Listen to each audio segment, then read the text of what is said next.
Saya mulai. Selamat siang semuanya. Kita ketemu lagi untuk melanjutkan materi kita. Pertemuan pelayanan prima ya. Hari ini kita masuk ke pertemuan 9 setelah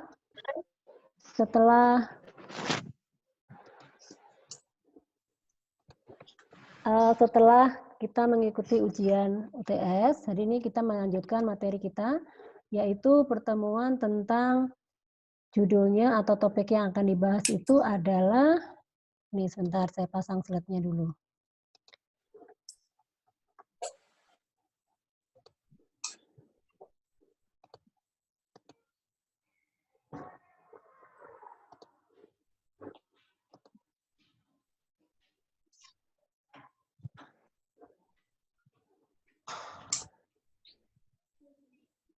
Terlihat nggak?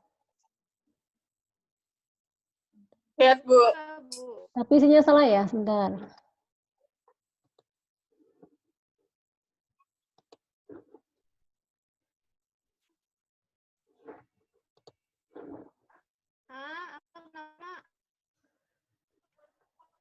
Bentar ya. Oke, terlihat ya? Ya, Bu. Oke.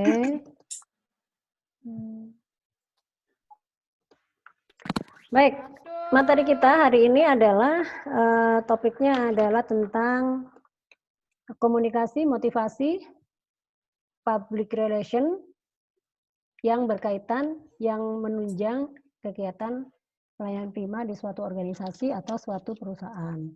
Kenapa hal ini penting? Karena memang namanya pelayanan itu pasti akan melibatkan atau ada unsur terpenting yaitu komunikasi dan juga bagaimana memotivasi seorang penerima layanan dan juga ada aktivitas public relation. Kenapa? Karena kita berhubungan dengan satu atau dua orang. Karena sekali lagi aktivitas pelayanan prima itu pasti ada dua unsur terpenting yaitu pemberi layanan dan penerima layanan, ya kan? Ini menjadi unsur terpenting, ya faktor terpenting. Kenapa? Karena kalau kita memberikan pelayanan itu harus ada interaksi dua orang atau lebih dalam hal menyampaikan atau memberikan pelayanannya. Nah, pada kesempatan ini kita akan belajar tentang bagaimana kemampuan dasar komunikasi itu yang menjadi faktor terpenting, faktor utama dalam kita melakukan pelayanan atau memberikan pelayanan prima. Nah, terus apa kaitannya dengan motivasi? Ya jelas ada kaitannya karena melakukan pelayanan prima itu harus didukung motivasi bagaimana membangun pelayanan prima yang ideal.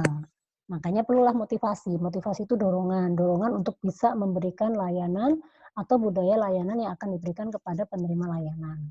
Nah, sementara kita juga akan memperdalam atau faktor yang lainnya adalah PR. Kenapa PR juga menjadi? Iya benar, karena PR itu memang public relation, di mana PR itu kan menghubungkan antara satu organisasi dengan organisasi lain.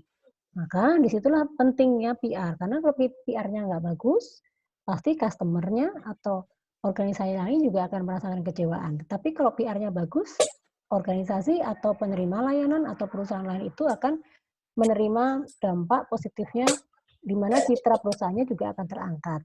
Kalau citra perusahaan terangkat, maka hubungan kerjasama, hubungan atau kegiatan pelayanan itu dianggap berhasil. Nah, sehingga kalau kita berhubungan dengan penerima layanan, customer misalnya dalam hal ini, ya dia akan menggunakan terus, dia akan terus bekerja sama dengan perusahaan yang memiliki PR yang bagus. Ya, oke. Baik, kita lanjut ke pengertian komunikasi. Mungkin teman-teman kan sudah belajar ini ya, sudah belajar tentang komunikasi. Jadi sudah paham lah ya. Kita sudah belajar ICS 1, mungkin sekarang sudah masuk ICS 2. Nah, komunikasi itu kalau kita tarik mundur itu memang berasal dari beberapa referensi, beberapa istilah, definisi, tapi ada yang mendasar bahwa komunikasi itu berasal dari bahasa Latin. Artinya komunis. Komunis dalam hal ini bukan artinya komunis seperti negara yang komunis gitu ya.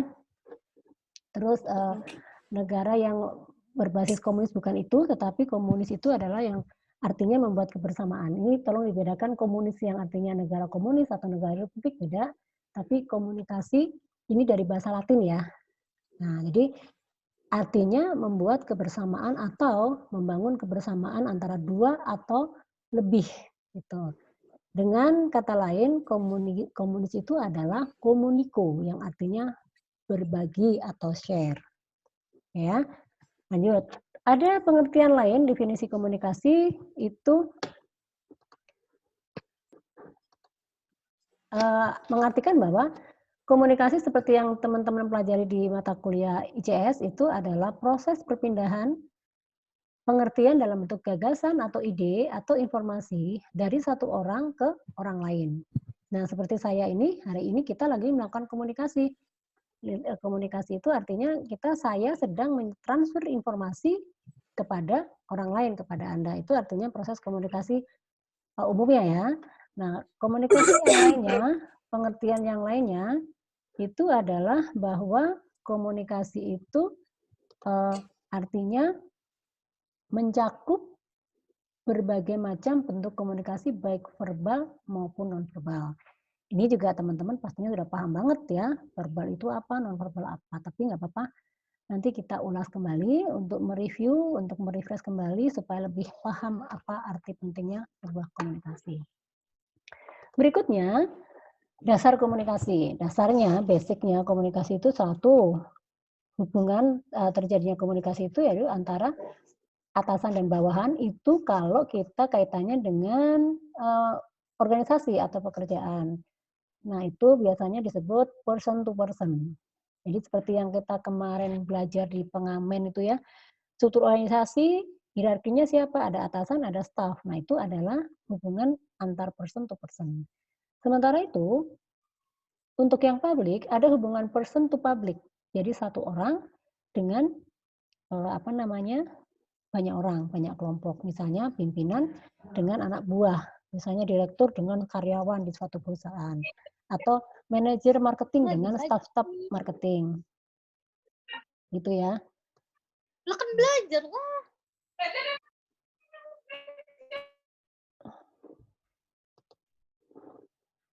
Oke. Tolong di-mute dulu yang belum ke-mute ya. Tolong jangan di-open dulu ya, kalau tidak ini ya, nanti waktu bertanya boleh bertanya. Jadi di-mute dulu ya.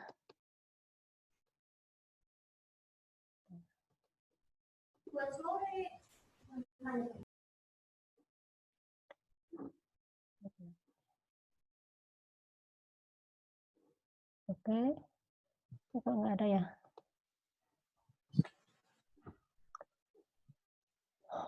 Sebentar. Ini ada yang error sedikit. Ravena ada 2 ya? Ravena ada 2 ya?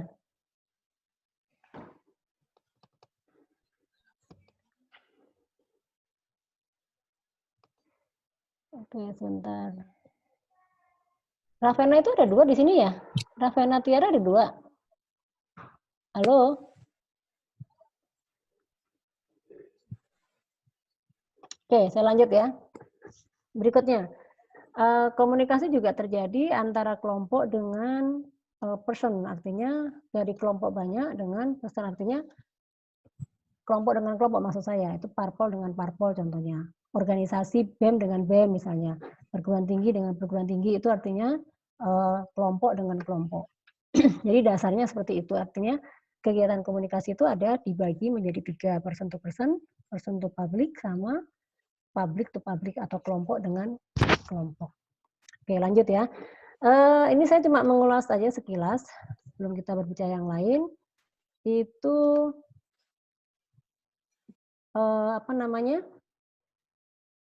proses komunikasi itu terjadi seperti ini ya, teman-teman juga sudah pernah sudah pernah belajar bahwa ada informasi yang diterima sampai dari proses mulai diterima sampai di feedback itu ada prosesnya.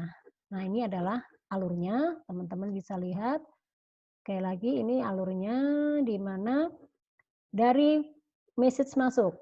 Nah, dari message itu akan diterima sampai ke ini, ya, ada penerima, ada diterima, langsung direkam, encode, baru di feedback itu akan tersaring mana informasi yang akan diterima atau benang merahnya atau inti dari sebuah informasi itu di mana, itu berproses masuk ke decoder.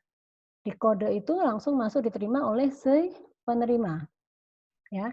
Jadi pada saat hari ini kita belajar, saya menyampaikan informasi, itu kan nggak langsung yang saya omongkan langsung kalian terima, tapi Anda mencerna dulu, menjaring, menerima, terus di-encode. Encode itu artinya menyaring informasi-informasi yang pentingnya di mana, baru Anda cerna dan Anda terima sebagai sebuah informasi.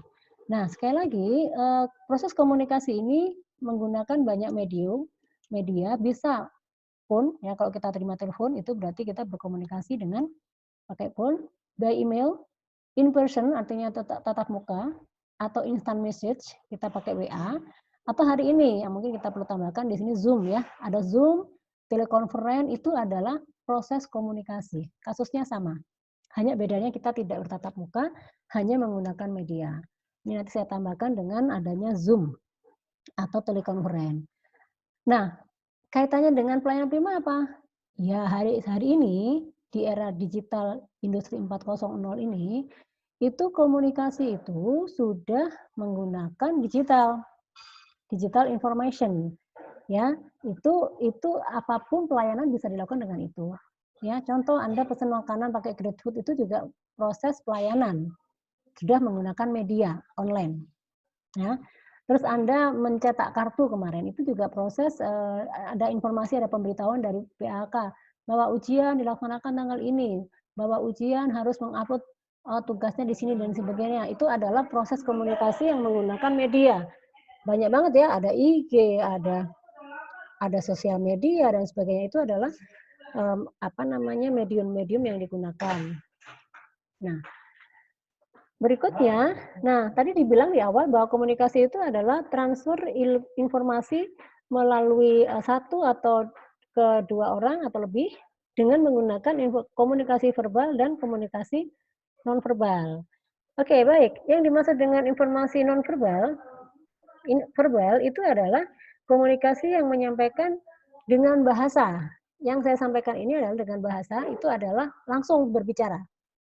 Ya, itu namanya komunikasi verbal. Kalau ingin konkret sekali, komunikasi verbal itu ya person to person ketemu. Nah, kalau kita ini verbal tapi dengan menggunakan media. Jadi kita bisa bertatap muka tapi hanya dengan menggunakan media. Tapi kalau ingin real verbal itu adalah person to person. Pada saat kita ketemu tatap muka, kita ketemu dengan orang, itu namanya komunikasi verbal. Tidak ada saringan tapi langsung berbicara. Gitu ya. Jadi kalau ada orang ceramah di gedung apa, misalnya di gedung GOR Bekasi, nah itu namanya verbal karena langsung bertatap muka, langsung berdialog, langsung berkomunikasi. Itu contoh komunikasi verbal. Nah, satu lagi ada komunikasi cirinya seperti ini. Cara pandang mindset yang sama yaitu berbicara dan menyimak, komunikasi dalam kelompok kecil dan dalam rapat, atau presentasi. Artinya benar-benar ada omongan, ada temu bicara, ada tatap mukanya ada. Nah, itu verbal. Hari ini yang kita lakukan ini adalah contoh verbal, sekali lagi hanya dibatasi oleh media saja. Oke, selanjutnya kalau tadi kita sudah membahas tentang komunikasi verbal, berarti kita juga akan membahas komunikasi non verbal. Ya, di mana pesan disampaikan tidak menggunakan kata-kata dan tulisan. Jadi pesan tidak disampaikan dengan kata-kata dan tulisan, tetapi dengan gestur tubuh, menggunakan dengan simbol, menggunakan lambang. Misalnya lambang ini misalnya Anda naik motor, terus di jalan Anda melihat rambu lalu lintas, itu salah satu bentuk komunikasi menggunakan simbol. Ada tanda P di silang, itu artinya bahwa Anda dilarang parkir. Itu komunikasi, tapi menggunakan simbol. Contoh dari komunikasi nonverbal. Satu lagi, Anda ke rumah sakit, terus di situ ada papan kuning, tulisin wet. Nah, itu artinya apa? Itu lantai basah habis dipel, maka Anda nggak boleh lewat situ, tulisin wet gitu kan. Terus misalnya di seberang jalan ada anak-anak disilang dan sebagainya, atau tontonan TV ada 13+, itu adalah komunikasi non verbal di mana yang nonton hanya boleh anak di atas 13 ya, tapi nggak ada omongan ini boleh ini nggak, ini kayak simbol-simbol saja. Oke, komunikasi non verbal itu contohnya ini body language, simbol, logo, rambu-rambu, suara, warna gitu kan. Warna hitam menunjukkan apa? Nih contohnya, kalau kita lagi berkabung biasanya dominan dengan warna apa? Hitam atau putih. Nah itu berarti menunjukkan bahwa itu Anda itu simbol, oh kalau lagi berduka itu ini. Kalau lagi gong sifaca ya apa itu yang namanya, kalau orang Cina itu warnanya emas dan sebagainya, itu simbol. Oh kalau orang Cina itu warna favorit warna simbolnya emas, artinya apa? Kekayaan, kemakmuran, kesejahteraan seperti itu. Jadi semuanya simbol-simbol saja.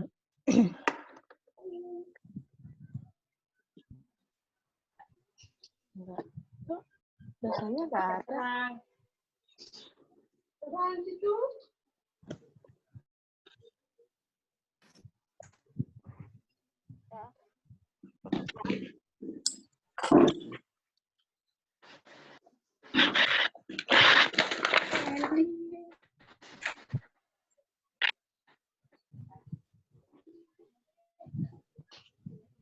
Halo.